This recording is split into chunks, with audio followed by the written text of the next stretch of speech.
दिव्यवाणी दिव्यवाणी दिव्यवाणी दिव्यवाणी मगाच्या भाव भयणीनो न्हवरो बायलेक म्हणालो तूं म्हज्या आवय बरी बिलकूल रांदूंक कळना, तुका रांदूंक जायना. म्हजी आवय कितली बरी आमची तिखशी तारल्यांची कडी आनी बरी लसूण मिरी घालून लेपांची कडी आनी कशी माय करतली, तुका मायच्या बरी रांदूंक तूं जायना म्हूण, तुका मायच्या बरी करूंक तूं जायना म्हूण. तक्षण बायल म्हणाली तुकाय म्हज्या बापाय बरी म्हज्या बाबा बरी करूंक जायना, म्हजो बाब केल्ल्या बरी तुका करूंक जायना म्हणून. म्हजो वय तुका तुज्या बरी तुका म्हज्या आवय बरी कडी करूंक जायना. ना ना तुका म्हज्या बाबा बरी करूंक जायना. काले म्हज्या बाबा बरी करूंक जायना म्हळ्यार कालें. म्हजो बाब मस्त जोड हाडटलो, कितली जोड हाडून दितलो माय कडेन. तूं काले म्हजे कडेन हाडून दिताय, तुकाय म्हज्या बाबा बरी करूंक जायना. बायल म्हणाली तुकाय म्हज्या आणा बरी करूंक जायना म्हणून. मागीर मोगाच्यानो आनी एक उडास येता म्हाका. दुबयतावन एक जोड्यांक आयिल्लें आनी प्रत्येक जावन एक केरळाचो तरणाटो आयिल्लो केरळातावन. आमकां मेळच्या खातीर आयिल्लो तो. आनी तो कायलाक आयिल्लो म्हळ्यार ताच्या कुटुंबाची ताका काजर जावन प्रेशर घालतात आनी ताणें पळयल्ल्या चेडवा कडेन काजर जाता. तांचें म्हणटात आमच्या केरळांत आमच्या कुटुंबांत आमींत येदोळ म्हणसो सोयरीक पळोवन आनी करची ती संस्कृती आमची. आतां तुवें ती व्हडोवन नजो आमी तुका चेडूं पळयलां, तुवें ताचे कडेन काजर जावचें म्हणून. देखून म्हणटा म्हाका तें साथ देतना ताणें पळयल्ल्या चेडवा कडेन काजर जावंक नाका, म्हाकाय कोडयाळच्या चेडवा कडेन काजर जायचें म्हणून. कित्याक म्हळ्यार ताका म्हाका विसरूंक जायना म्हणून. तें कालें गे विचारलें नाका म्हाका कामांतलो काडलो आनी कामांतल्या काडल्या वेळार हांवें कालें करचें म्हूण कळोना. हांव ताका रिपोर्टींग करूंक आसलें, ह्या कोडयाळच्या चेडवाक रिपोर्टींग करूंक आसलें आनी हांव सदांच ताका रिपोर्टींग करतालो कालें केल्लें काम आनी पुरा तें करेक्शन आनी पुरा करतलें आनी पुरा. पूण आमच्या कंपनींत हांव थोड्यांक काडलें आनी तातूंत म्हाकाय काडलें. म्हजें काम तितल्यान जायना म्हणून, हांव तितलो बिजनस हाडिना म्हणून म्हज्या कामांतल्यान म्हाका काडलें. पूण ताणें कालें केलें वता गी हांव ताका रिपोर्टींग करता सॉरी म्हूण सांगूंक गेलो आनी म्हाका कशें जालें न्ही म्हणून. मागीर हांवें ताका मॅसेज घाली आळे वचो न्हू, काम सोड न्हू. 2 वर्सां जालीं जाल्यारय म्हाका एक काम मेळोंक ना. आणकी 2 वर्सां जाल्यार एक काम मेळोना. एक कालें करचें म्हूण कळना म्हूण ताका हांवें एक मॅसेज घाली. ताणें म्हाका फुडलें म्हाका तूं संजेर मेळ, हांव कंपनींत येताना जाल्यार मेट्रो कडेन म्हाका मेळ म्हूण. तो थंय रावको नासलो. ताणें म्हाका सांगलें कालें म्हळ्यार तुका काम मेळना जाल्यार तुका इतली नॉलेज जाली कांय ना, तुका चड नॉलेज, तुवें हो कोर्स तुवें करचें. तूं घरा तुज्या त्या रुमांत राव आनी इले कोर्साचे पयशे हांव कोण भरता गे, हांव भरता म्हणालें म्हज्या सांबाळांत. मस्तू खर्च आहा ताका. तो अमेरिकाच्या एका युनिवर्सिटीचो कोर्स तो करचें आनी तुका कितें कळना तूं म्हाका सांग आनी ये आनी हांव तुका हांगा बसोवन आमी येता स्टेशनांत आयिल्ल्या वेळार तूं मॅसेज घालून बेसरता तुका मॅसेज घाल, कळना तूं म्हाका सांग आनी हांव पुरा तुका प्रॅक्टिकल आनी पुरा तें शिकयता. हांवें तूं कोर्स केला, मस्तू कॉस्टली तो, देखून हांव ताचे पयशे भरता तूं कोर्स कर, आमी तुका बरें काम खंय जाल्यार मेळटा म्हूण. जायत म्हूण ओप्पालो. पूण 1 वर्साचो कोर्स तुका सगळें रावूंक आनी पुरा हांव पळयत सांबाळ दितां आनी तूं हो कोर्स कर, तुका पयशे दिता, मागीर तूं काम कर म्हाका फाटीं दी म्हूण. ताका जेवणाकी हें कर दितालें आनी ताच्या कोर्साचे पयशे हाणें भरले. आतां हाणें बसून शिकायचें एक 8-9 म्हयन्याचो कोर्स आनी ताणें शिकोवन बरो शिकलो आनी हे संजे ताका कळनातलें हें बसून शिकयतालें. आनी बऱ्यो केसीस ताच्या कंपनींत, त्या कंपनीन त्या ब्रांचान तशें जालें, ह्या कस्टमरान अशें केलें, त्या कस्टमर तशें केलें, तें पुरा बरीं प्रॉब्लेम आनी कशीं सॉल्व केल्लीं पळय तीं चेडवान बरीं सांगाताक घालून आख्या पेपरांक कर, आख्या तें वर्कशीट करून दितालें. आनी हें जाल्लें तो अमेरिका धाडटाना तांकां अमेरिकाच्यान बरें जालो, हो चेडो शिकलो बरें आनी कालें करून दिता. तशें ताचें पुरा ताका सेमिनार आनी करूंक आसतली, तातूंत आनी पुरा ताचें जाय जाल्लें पुरा रेडी करचें आनी धाडचें आनी शिकचें हांगा बसून. आनी परिक्षेंत बऱ्या मार्कान तो कोर्स जालो आनी तो पास जालो कश्कान. मागीर ताणें कामाक एप्लाय केलें, ताका बरें काम मेळ्ळें, बिजनस एनालिस्ट म्हणलें काम मेळ्ळें. पयलें BCom मात्र जालें, आतां ताचे वयर ही डिग्री. ही डिग्री मेळ्ळी अमेरिकाची. आनी त्याचे वर पळोवन हाचें पयलें जें काम 2 वर्सां थंय केलां, 1 वर्स हांगा केलां म्हणून.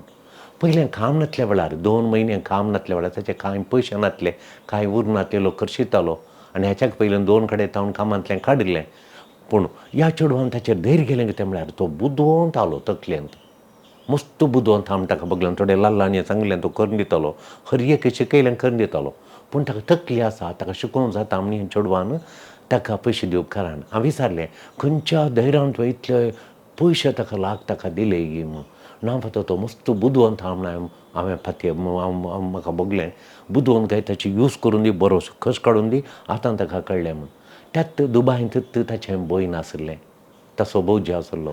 जाल्यार तांचे कडेन सांगलें म्हाका काम मेळना म्हूण. हां मेळटलें राव म्हूण. एक दीस तांणी घरा पळोवना, एक दीस तांणी घरा जेवंक दिवना. आनी आतां ताणें कोर्स करून म्हाका बरो काम मेळ्ळें क्षण हाणें सांगलें म्हाका असलेल्या कंपनीन, तर कंपनीन स्वीस कंपनी दुबयचे शेअर होल्डर्स, त्या कंपनीन तुका काम मेळ्ळां गे, वय गे, हो आमगे कितें येवन ये घरा ये जेवण हाडलें कशीं पळय. तें ताका जायत हांव येता, म्हाका रजा ना आतां, रजा आसतना येता म्हणून. चेडवान फुडलें फोन केलें, म्हजें एकलें फ्रेंड आसा आनी त्या फ्रेंडाचें धूव आसा, त्या धुवेक हाचे लागीं हजर करीचें. ते आमी दोगांय ಒಟ್ಟು काम करता, तेंय केरळाचेंत, तेंय आमचेंत, देखून ताचे लागीं हाका हजर करीचें म्हणून ताणें हाच्या भयणीन आवयक सांगलें. आतां आवय बापूय आनी पुरा पयलें तुका काम करूंक जायना, तुजी बूस समना, तुजी नाट्य समना, आमगेर येनाका, बरो जाताय म्हणून कोणें ताका कश्टांच्या वेळार पावना. आनी ह्या आमच्या खोडयाळच्या चेडवान ताका ताच्या कश्टांत पावलें. ताणें शिकायची म्हूण ताची बिरमो दिसली आनी ताच्या मतींत नातलें ह्या चेड्या कडेन हांवें हजर जावचें म्हूण ना. ताका ती मतींतच येवना. जाल्यार हो चेडो म्हणलो ताच्या लागीं तुका सोड म्हाका जेवंक जायना म्हूण. ना तुज्याक हांव 2 वर्सां व्हड काल उलयता हितून. ना तूं 2 वर्सां व्हड जाल्यारय म्हाका तुका सोड जेवंक जायना म्हूण. मागीर ताचें अशें तूं उतरां सदां मॅसेज घालचें आनी पळयताना ताका चेडक्याक पळयताना चेडूं म्हणलें तुका जावपी गे तर म्हाका येवपी गे, हांव घरा विचारूं ना पळोवना म्हणून. पूण हांगाच्या तांणी आमच्या थंय आयिल्ल्या वेळार ह्या चेडक्यान आमचे कडेन सांगल्या वेळार आमी घरच्यां कडेन चेडवाच्या घरच्यां कडेन गेलीं, सांगलें पुरा.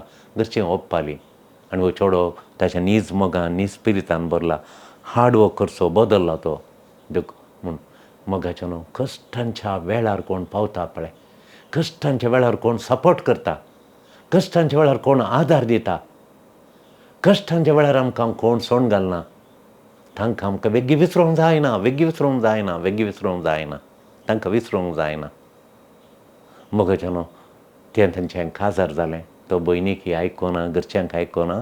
तो म्हणटालो हांव बऱ्या गवळ्याचो, सर्गींच्या बऱ्या गवळ्याचो सोम्याचो ताळो आयकतां. ताणें सोमी कसो बरो गवळी कश्टांच्या वेळार शेळयांक पावता गे, तशें हें म्हाका बरो गवळी आयले बरें आयलें. देखून ताणें म्हाका बरो गवळी, देखून हांवें ताचो बरो गवळी, ताका सांबाळचो बरो गवळी जाता तांचें काजार जाल्यांत. मोगाच्या न्हू आनी एक म्हाका एका पाद्राबान सांगलें, उडासा घेता, एका पाद्राबान सांगलें कितें गे म्हूण सांगल्यार लिना धैर्यादीक लिना कळ्ळें गे धैर्य गे म्हळ्यार ताका उलोवचें आयकोवचें तेणें आयकता तें. आतां कोणीय आमकां रागान आमच्या मुखार रावन रागान आमकां येडिल्ल्या वेळार, रागान गाळी दिल्ल्या वेळार आमी रावना, ते रावता. पूण लिनाचो न्हवरो आयल्या वेळार पियेता, कठीण पियेता. तो लिनाचो न्हवरो उबे रावन सोमा लिनाक गाळी दिता, खोल्यो बुरश्यो गाळी दिता. लिना ताच्या मुखार रावन सक्कडी आयकतालें, सक्कडी धैर्यादीक लिना म्हणटा तो पाद्रा, प्रायवन पाद्रा. तें बागला रावतलें आनी पुरा भितर तावन आनी भायर सोंप्यार बसोवन पियोवन येवन सांजेच्यान गाळी दिवचें, झगडे घालचे आनी राग दाखोवचो, बळ दाखोवचें, धरणीक खदेलां पुरा आपटुंचीं दडपुंचीं आनी पुरा ताणें घट्ट रावन आयकतालें सांगलें पुरा. मागीर निमाणें तशें रावन आयकल्या वरवीं ताच्या न्हवऱ्यान पाकून पियोवचें कंप्लीट सोडलें, पियोवचें कंप्लीट सोडलें, पाकून पियोवणें सोडलें. कशें गे म्हणून तो हर एकटींक गाळी दिता, खाल्याक गे म्हणून ताणें लिनान पळयलें. लिनाक खालें म्हळ्यार लिनाच्या घरचीं मोवाळ, लिना एक बऱ्या कुटुंबाचें वेल नीट फॅमिली, क्लोज जालीं. तांगेर कोणी सेरी घेताना ते आवय सांगचे ये गो म्हणून, वो आपयल्यार येनासलो, तें एकल्यान येतालें. सो शेनवार येचें आयतारा मिसावन प्रसंग व्हरून आयतारा संजेर फाटी येवचें तें तोळ येता म्हण हाका राग आनी पियोन सुरू केलें पियोन सुरू करून गाळी दितालो ह्या गाळयेन तो दिताना ताणें लिनान आयकल्यो वो कळ्ळें गाळी दिता म्हाका अच्छा गाळयेचो कळ्ळें भितर गाळया भितर कळ्ळें एकच विशय आमी लिना कळ्ळें अच्छा गाळयांत एकता कळ्ळें म्हळ्यार हांवें घरा येचें घरा वचोन पडटा तर तेशें घरा येचें तर हांव घरा वचनासतना रावल्यार वो कांय पियोवचें उणें करता पळयांक गे म्हण ताणें आयकल्लें धैर्य काडून आयकल्लें केदाळे पियेले मनीस कालें उलयतात कोल्यो गळयतात बसून रावन आयकचें आमी भियेन दोवचें न्ही आयकचें लिना बरी लिनान रावन आयकलें लिनान धैर्यान आयकल्लें ताका म्हळ्यार हांव वचनासतना रावता म्हणून आवय येवचें आयतारा पेलें हें वचोना हांगाच रावलें न्हवऱ्याडे कांय सांगूना आनी मुखार हांव घरा वचना प्रॉमीस आनी कांय करूना बसवणी आनी कांय दिवना पूण लिना वचोंक ना घट्ट रावलें हांव वचना म्हणून काले वचचें हांवें पळय रावून पळय वो सोडटा गे पळय म्हणून आनी कोण गे गायलें आवय ना पयलीं 3.5 सेरी आयल्यान त्यो गो हें भुरग्यां कडून सोंगतो ना मागीर पळय तशें 6 म्हयने वचोना आनी 6 म्हयने वचनातले पण घरात आसा पळोवन खंय वचनाचें शेनवार आयतार आनी बरें काम करचें बरी पळय करची न्हवऱ्या वाडचें ये बस जेव म्हणचें आनी बरा आनी उणें केलो सोरो पियोनचो उणें केलो सोरो पियोनचो उणें केलो सोरो तूं सोडलो देखून धैर्यादीक आयकोनचें धैर्यादीक आयकोनचें म्हूण धैर्यान आयकोनचें तवली मनशान जायचें देखून आज आमी मोगाच्यान शांतीन एक बेन्नीबायक सवाल केलें आयच्या पासकांच्या काळाच्या ह्या 4थ्या आयतारा त्या वाचपा विशीं वांजेलाच्या आनी ह्या 2 वाचपा विशीं शांतीन बेन्नीबायक सवाल केलें जेजू गवळी आमी ताच्यो इंडाच्यो शेळयो जेजू आमचो बरो गवळी आमी ताच्या इंडाच्यो शेळयो म्हळ्यार म्हाका कळलें तें गवळी शेळी आमकां कळलें आमी तशें म्हणचें पळय मोगाच्यान बेन्नीबायन कली जाप दिली पळया बेन्नीबाय म्हणाली पवित्र पुस्तकांत जेजू बरो गवळी आनी सगळे बावडटी लोक आमी ताच्यो शेळयो ताका सर्वलो शेळयो म्हणून पवित्र पुस्तक पिंतरयता म्हणून पवित्र पुस्तक कालें पिंतरयता कालें पिंतूर सोडयता जेजू बरो गवळी आनी आमी ताच्यो बावडटाना आमी सगळी बावडटी लोक ताच्या इंडाच्यो शेळयो म्हणून पवित्र पुस्तक पिंतरयता म्हणून बेन्नीबाय म्हणाली इतलें मात्र न्ही गवळी ताच्या शेळयां संगी लागशिल्लो संबंद भोव लागशिल्लो संबंद आपुरबायसो लागशिल्लो संबंद जेजू आनी गवळी आनी शेळयां मदें आसा करता जेजू तो संबंद आसा करता हे एसोसिएट्स वीथ दीस शीप ताच्या शेळयां लागीं तो लागशिल्लो मत तो वयर बसोन आमकां सकयल न्ही आमच्या सांगाता मेतेर जावन एक संबंद आसा करता म्हणाली बेन्नीबाय ताका आपल्या शेळयांचो आपल्या शेळयांचे संपूर्ण समजणी संपूर्ण नॉलेज ताका संपूर्ण शेळयो कळलें कितें कळलें तांकां लायक करता कळलें लायक करना ही सगळी समजणी आपल्या गवळ्याक आपल्या शेळयांची आसा ही नॉलेज आसा म्हणून बेन्नीबाय म्हणाली त्या वेळा सुनितान म्हळें आमी शेळयो कितें करता आमी शेळयो कितें करता गवळ्याक आमी कितें करता शेळयांक कितें करता बेन्नीबाय म्हणाली आमी गवळ्याचो पाटलाव ताचो आमी ताच्यो शेळयो आनी ताच्यो शेळयो जावन एक अती वर्तें लक्षण आमचें थंय आसा म्हणाली आमचें लक्षण कालें सुनितान विचारलें शेळयांचें लक्षण हांव देव जेजूची शेळी म्हूण कळचें कशें ती म्हणाली आमचें थंय कळचें एक लक्षण आसा आतां काराक आनी रिक्षाक एक इंगड म्हणून ही रिक्षा म्हणून लक्षण घालें ताचें लक्षण घालून मागीर 3 टायरां ल्हानशी ती 3 टायरां कार म्हूण कळचें कारा 4 टायरां तें व्हडलें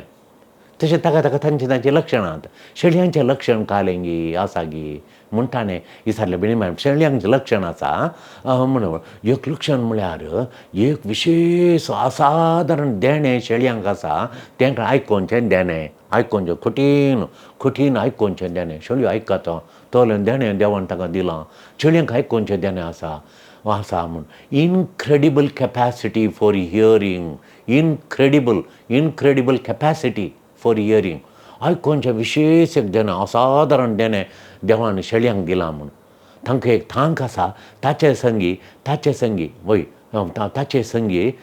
थंय गवळ्याक थंय गामान दिवचें ताका गामान दिवचें एक विशेश थांक आमकां आसा एक एटेन्शन दिवचें.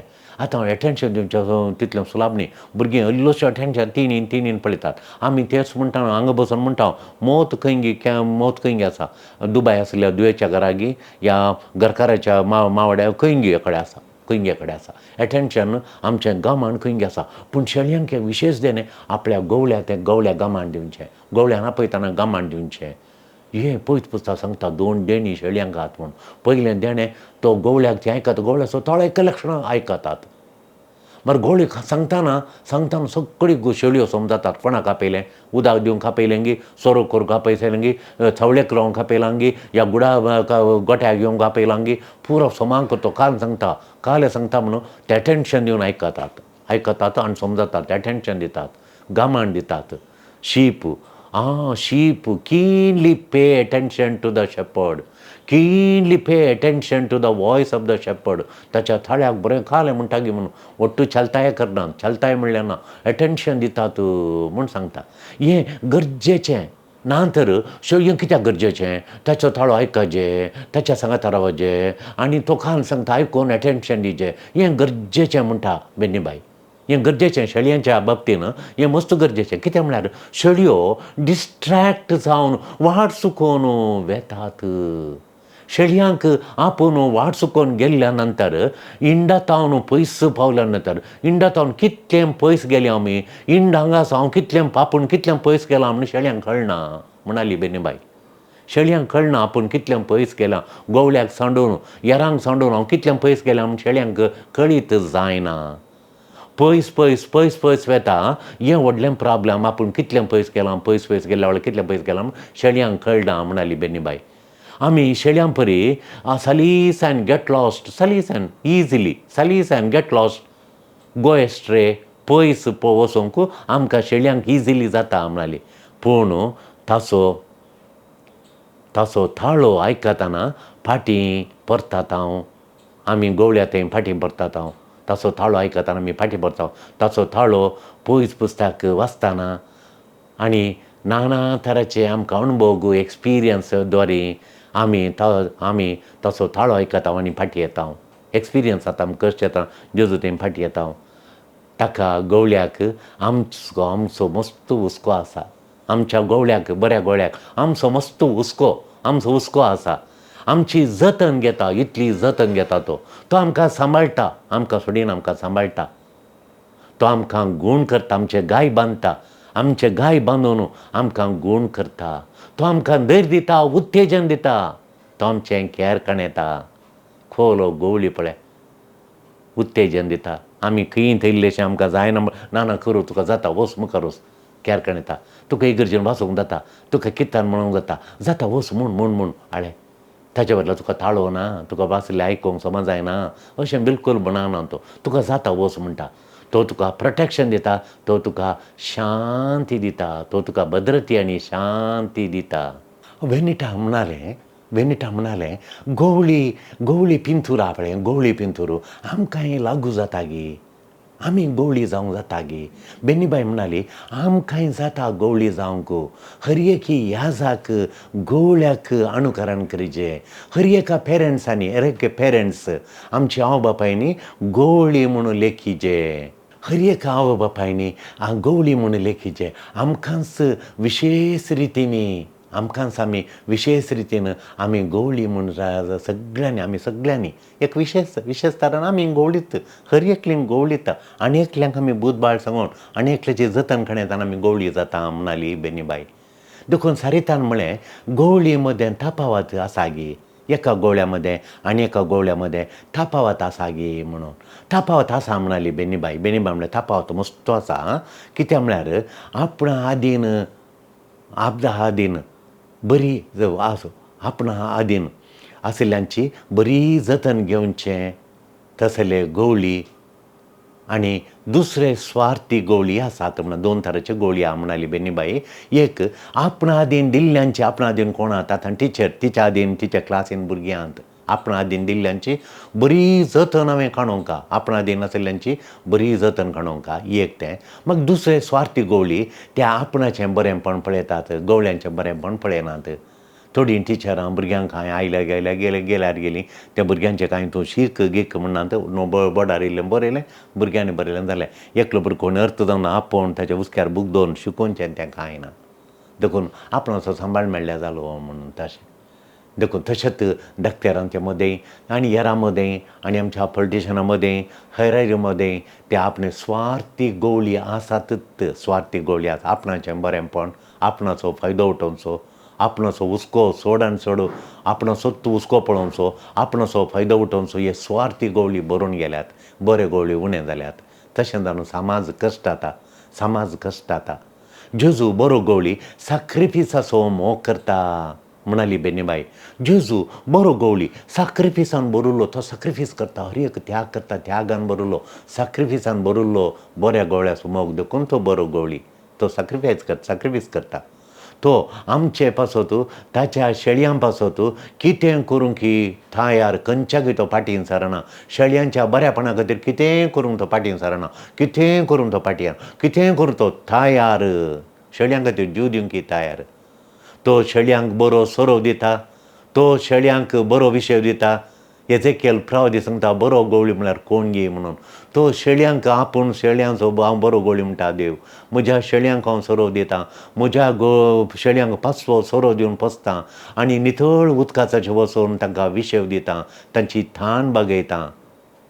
आनी गायिल्ल्यांक हांव तांचे गाय गूण करतां. गायिल्ल्यांक हांव फाटीं हाडटां. आनी तो म्हणटा म्हज्या शेळयां खातीर हांव कितेंय त्याग करूंक हांव तयार आसां. सुकोवन गेल्ल्यांक फाटीं हाडटां. गायिल्ल्यांचे गाय बांदतां. तांकां बळादेख करतां. तो सफरींग येताना तिरस्कार ताका हेरांनी सांडटाना तिरस्कार करताना त्या जबाबदारी शेळयांची जतन खाणूंक ती जबाबदारी सुकयना. तो जबाबदारी करता. खंय आपणा कश्ट येवन दी, खंय आपणा दोगदोन येवन दी, कोणें आपणा तिरस्कार करून दी, तो शेळयां खातीर आपलो जीव दिता. तांकां तो सांबाळटा. तांकां राखता. तांची जबाबदारी कणयता. तांची जतन कणयता. तांचें खेर कणयता. ताचें तो चुकोवन पळोवंक तो बिलकूल आयकना.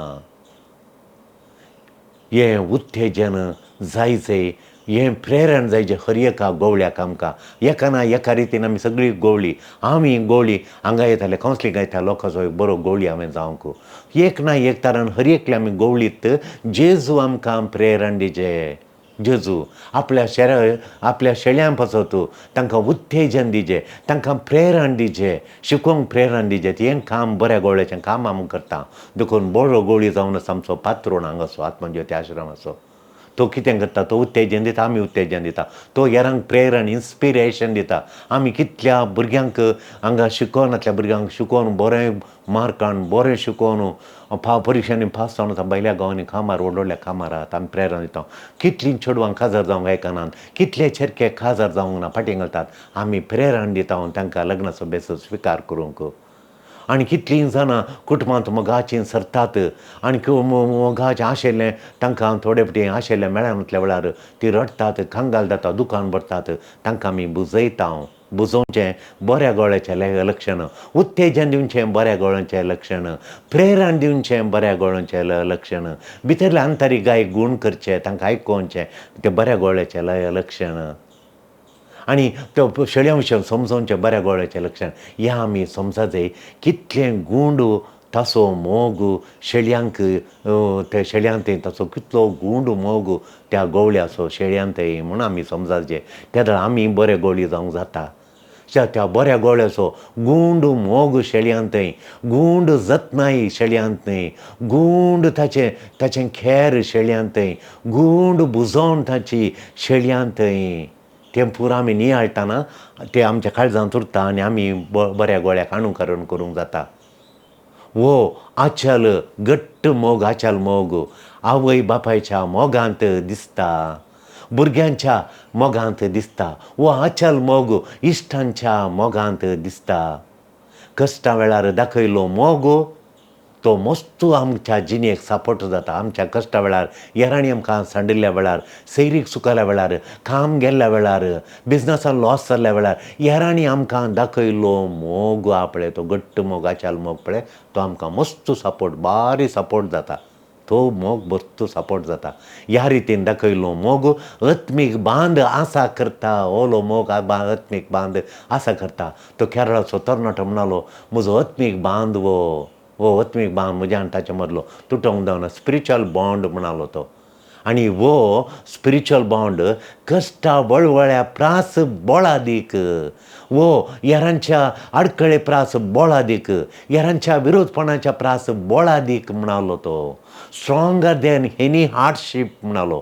Any hardship stronger than this love, this bond, spiritual bond, this love, stronger than any hardship. दैवीक वाटेक कसलो वाग या पळय या ओलो दैवीक बरो गवळ्याचो मोग वाटेर कसलो वाग मेळ्ळ्यार बऱ्या गवळ्याचो आच्याल आलणा तसलो सपोर्टा जाल्यार तो आमकां वाग मेळ्ळ्यार आमकां तितलें फरक पडना. तो आच्याल मोग आमी जाणा जाल्लो मोग आमच्या काळजांत आमचे ते आसाचे. आनी तो जाल्यार आमकां वाटेर वाग मेळ्ळ्यार फुडें वचोंक आमकां खंय समस्या मेळ्ळ्यार फुडें वचोंक साध्य जाता. दैवीक गवळ्याचो मोगाच्यानो दैवीक गवळ्याचो आलना तसलो वो सपोर्ट, आलना तसलो वो आदार, आलना तसलो वो दिगो येरांतावन आमकां मेळ्ळ्यार आमी निजाकी बागी. बऱ्या गवळ्या तसलो मोग येरांतावन आमकां मेळ्ळो जालो तसलो मोग आमी निजाकी वर्तीं बागी आमी ब्लेसड बागी. जेजू सांगता सांबाळाक कामाक लायिल्ल्या मनशा विशीं जेजू सांगता तो गवळी न्हय म्हणटा. शेळयांक पळोवंक हे कामाच्याक दवरलां, तो कामाक सांबाळा खातीर येता, तो बरो गवळी न्हय. तो कोल्याक तो वागाक पळयतच पोळण दवरता. तो मनीस कितलो डॅमेज करता आपल्या शेळयांक, तो मनीस कितलो डॅमेज करता देवाच्या परजेक. तो आपली जबाबदारी तावन सुकोवन घेतल्यार आपणें देवान दिल्ली जबाबदारी ताका गवळ्याक ती ताणें सुकोवन घेतल्यार ताच्या स्वार्थी वंदवण्यांक बली जाता. तेन्ना तो शेळयांची जतन घेना, शेळयांक तो बुजयना, शेळयांचे गाय बांदिना, शेळयांक तो सांडटा आनी पोळण दवरता. तो तेन्ना वाग ताका येता आनी शेळयांक एटॅक करता. आचेतावन ताळणी आचेताय ताळणी येताना आचेतावन ताळणी आशिल्ल्या वेळार पळयता कश्टां वेळी घट्ट तीर रावंक ताका कश्ट जाता. ताचे ते ताळणी आसा ह्या मनशा ते ताळणी येता. आमी पळय एक ताळणी आशिल्ली आमी पळयता कली ती ताळणी. कश्टा वेळी घट्ट तीर रावंक ताचेर न्ही जायना. कश्ट आयले तो तीर रावना, तो सोंड दवरता. मोगाच्यानो हांगा एकलो बिहारचो कामाक आमी एका कडेन आसलो. तांकां कंपनींत सक्कडी सोडून गेले, कश्ट आयले, पूण हो एकलो घट्ट रावलो थंय. धर्मेंद्र म्हणलो बिहारची आशिल्लो तो आनी कामांत येळुल्लो घट्ट रावलो दर्या सरशेन. आनी दर्यान ताका मेळोवन आनी दोगां जाणांक येरांदान 500 जाण आसले पुरो सोडून दवरले. कश्टाचो मस्त काम आमकां करूंक जायना तशें म्हणून सोडून दवरले. पूण वो एकलो घट्ट रावलो, बरें कामांत रावलो. दर्यान बरें म्हणटा म्हण ताका बरें शिकयलें. आतां गॅरेजीन बरें काम करता, बरें गॅरेजीन मस्त काम ताका बरें पळोवन चड तांच्यात कुटुंबांत एकलें चड शिकोनातलें चेडूं आसलें आनी ताचे कडेन ताका काजार करून दिलें. तो हांगाच रावता म्हणालो. आनी म्हाका एक भयण आसा ताका काजार जालां. हांव बापाय नांत. एक भयण आसा ताका काजार जालां. ताकाय ताच्या न्हवऱ्याक हांगा हाडचोंक तुमी दिताले, ताकाय हांगा हाडून ती आतां हांगाच आसात. वो बिहार सोडून कळना कुड्याळ बरयता, कोंकणी बरी उलयता आनी तांच्या सैऱ्या मद्यांत एक चेडवा कडेन ताका काजार करून दिलां. कामांत येळुल्लो आतां गॅरेज सोडून तोच चलयता. घरचो पुता बरी आसा, घर जावें केल्ल्या बरी आसा. देखून मोगाच्यानो आमी पळयता आमकां शेळ्ळें ताळणी आयिल्ल्या वेळार पोळण दवरचो कश्टा वेळार घट्ट रावल्यार तो सपोर्ट, तो आदार आमकां भोंवतो. तो आटापोवंक आमच्या उतरांनी मेळना. गरजेवंतांक आमची गरज आसतना तांकां पावोवंक आमकां कश्ट. पळया गे थोड्या फावटी आमकां गरजेवंतां आसा तांकां गरज आसा आमची, आमी पावता गे. आतां आवय बापाय म्हातारी जालें चलोवंक जायना, आमी भुरगीं बरो दुबाय आहात, आवय बापायंक गरजा आतां ती गरजेवंतां तांच्या गरजांत तुमी पावतात गे. देखून बियाची थाळणी वेळी विश्वासी रावंक कश्ट मोगाच्यानो बियाची थाळणी कदाळ बें बें बें बें वाग येता व्हडले कश्ट कोणा प्रॉब्लेम कोणा म्हूण त्या दाळाची थाळणी येताना आमकां घट्ट रावंक विश्वासान रावंक पातयेनी रावन आदार दिवंक कश्ट हें बरो गोळी आमकां शिकयता. कश्ट येतानाय तो बरो गोळी शेळयांक सोडून वचून तांकां राखता सांबाळटा. देखून हांव जावन आसा बरो गोळी पळोवण्यासून जीव दिवचो म्हूण.